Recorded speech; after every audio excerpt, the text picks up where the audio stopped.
Hola, soy Emily. Bienvenidos al repaso de la Escuela Sabática de Juveniles. La lección de esta semana se titula El primer mártir cristiano. Dado que la iglesia había comenzado a crecer rápidamente, fue necesario distribuir las responsabilidades a fin de que nadie se sintiera sobrecargado. Mientras los apóstoles salían para llevar el mensaje del Evangelio, se escogieron 7 hombres para servir como diáconos. Esteban era el más destacado de los 7. Los rabinos estudiosos y los doctores de la ley se enfrentaron a él en discusiones públicas, pero no podían hacer frente a la sabiduría ni al espíritu con que hablaba, porque no solo hablaba con la virtud del Espíritu Santo, sino que era evidente que había estudiado las profecías. Hábilmente defendía las verdades por las que abogaba y venció por completo a sus adversarios. ¿Conoces a alguien que tiene respuestas para las preguntas difíciles y que sabe explicar la verdad de la Biblia de forma simple? Esteban era ese tipo de persona. Sin embargo, en vez de que los líderes judíos se sintieran felices por tener a alguien con tanto conocimiento de las Escrituras, le cobraron acerbo odio y en vez de entender las pruebas que presentaba, resolvieron acallar su voz matándolo. Entonces se reunieron judíos eruditos con el propósito de refutar al prisionero.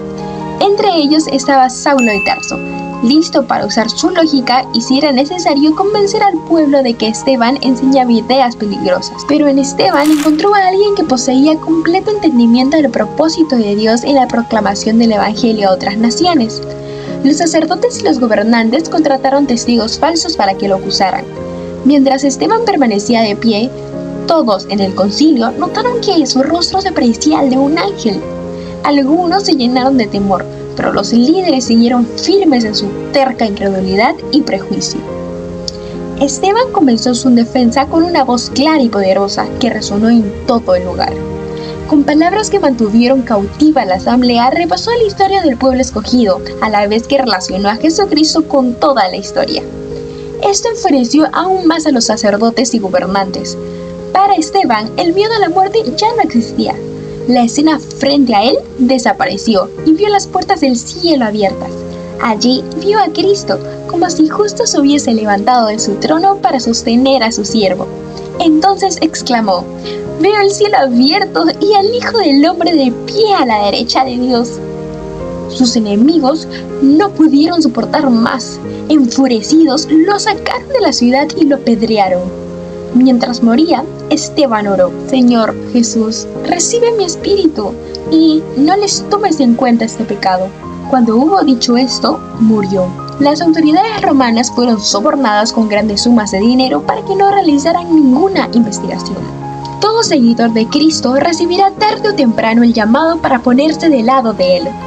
Lo que hagamos en ese momento nos definirá y tendrá un impacto sobre la fe de otros sobre los cuales tenemos influencia. Esteban nos ofrece un claro ejemplo de cómo vivir para Dios en tiempos de crisis severas. Él estaba preparado para ese momento porque tenía una sólida relación con Dios que se reflejaba a través de su vida. Conocía la palabra de Dios y no tenía temor alguno de hablar la verdad con los poderosos. El Espíritu de Dios descansó sobre él y le dio fuerza para soportar la hora de la prueba.